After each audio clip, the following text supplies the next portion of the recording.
Welcome to the Dr. Wyatt Show podcast, where developing a long-lasting, happy relationship is the status symbol to achieve, and following my 6 marriage steps is a path to help get you there. I'm your host, Dr. Wyatt Fisher, a licensed psychologist specializing in marriage counseling. Remember, you can reach me on the Dr. Wyatt Show Monday through Thursday from 4 p.m. to 6 p.m. Mountain Standard Time with your marriage questions. You can reach me at 720-307-7347. If you don't get me, leave a voicemail and I'll respond back to your question on the next Dr. Wyatt Show podcast. Today I'm going to talk about the top 4 reasons to prioritize sensual massage in your relationship. When was the last time you had a sensual massage with your partner? It may have been never. A lot of couples do not partake in sensual activity together. And sensual activity can be cuddling, it can be a bath together, a shower together, or a sensual massage.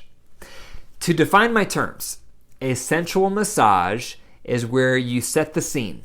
You dim the lights, light the candles, put on some nice music, put on something comfortable, put out some nice comforter, something that's comfortable to lay on, get out some kind of lotion, such as coconut oil, and then you're going to take turns being the giver and the receiver.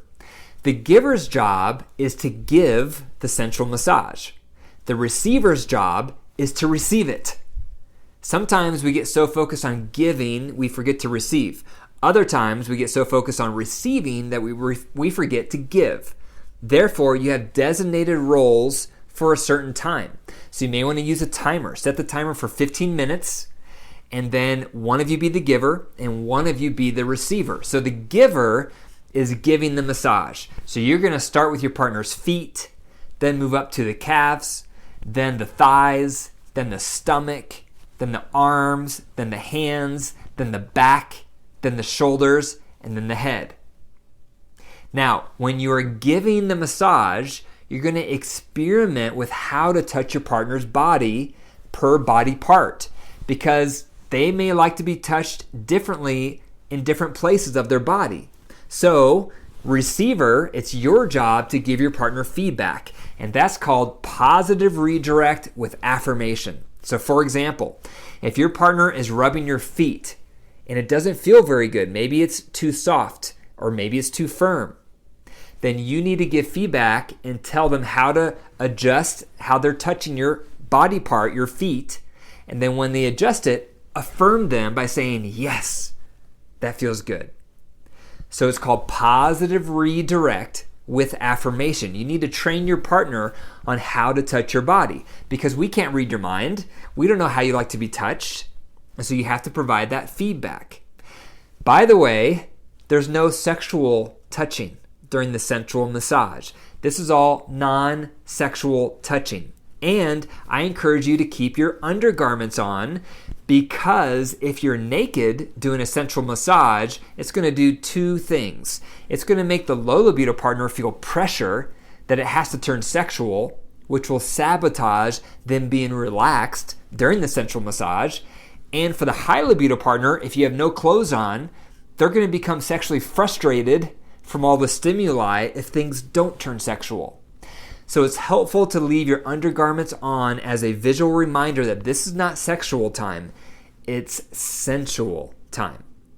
So the 4 top reasons to prioritize sensual time. The first one is it's romantic. Who doesn't want more romance in their relationship? Everyone enjoys romance. And when a couple is first dating, there's lots of romance. There's picnics. There's candlelight dinners. There's holding hands. There's talking on the phone till late at night about how much you love each other. There's a lot of romance.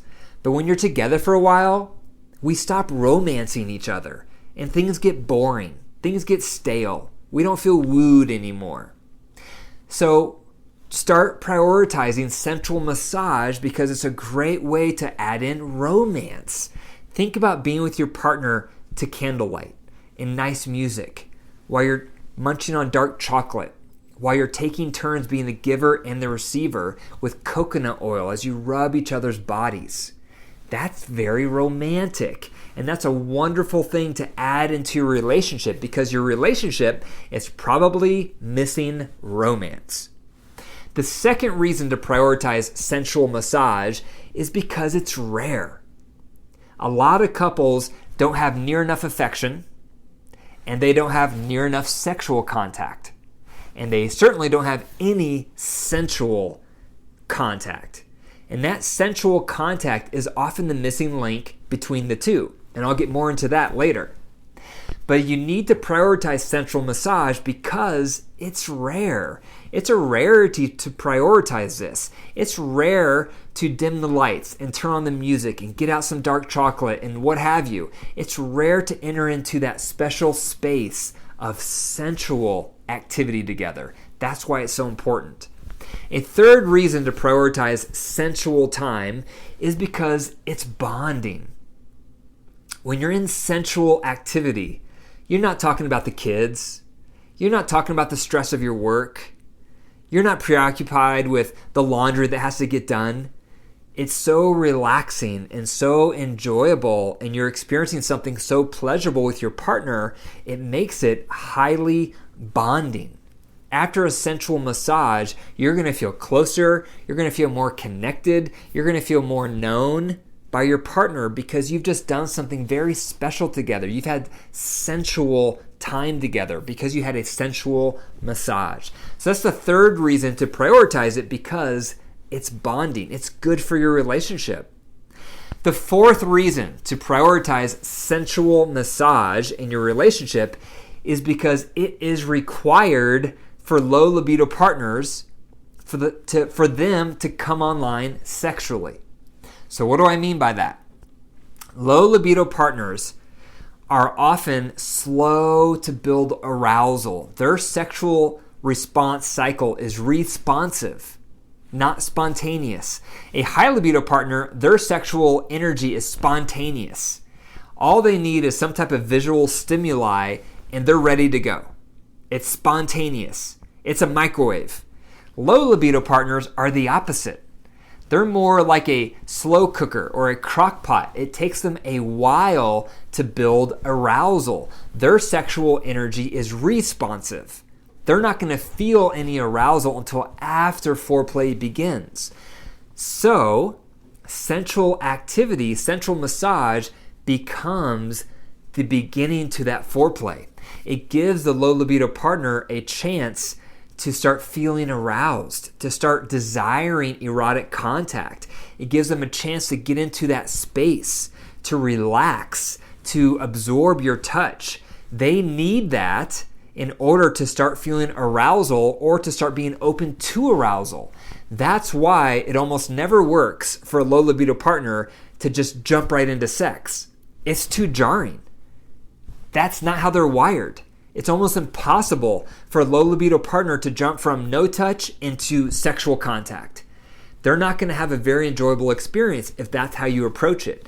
Therefore, if you prioritize sensual massage, it provides the low libido partner a chance to start feeling relaxed, to start feeling bonded to you, and to start building arousal.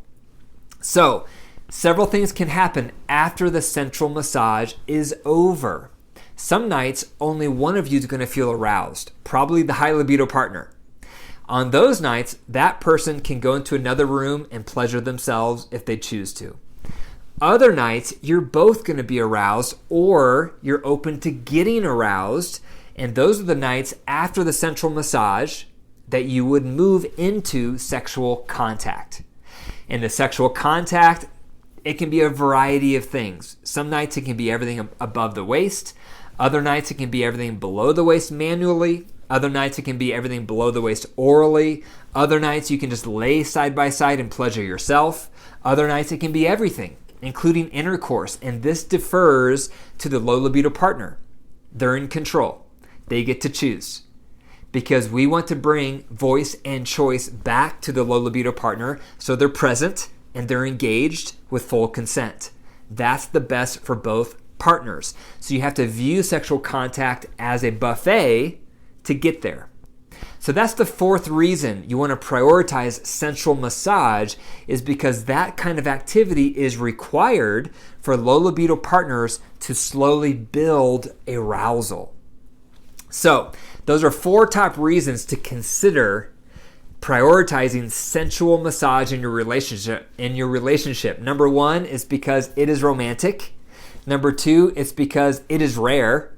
Number 3, it's because it is bonding. And number 4, because it is required. Thank you for listening to the Dr. Wyatt Show podcast. If you enjoyed the episode, be sure to click the 5 stars and leave a review. One of the best ways to say thank you or to pay it forward or show your appreciation for the podcast is to tell one other person about it.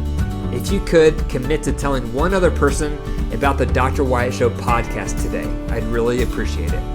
For more marriage resources, go to my website, drwyattfisher.com. And remember, your marriage is alive.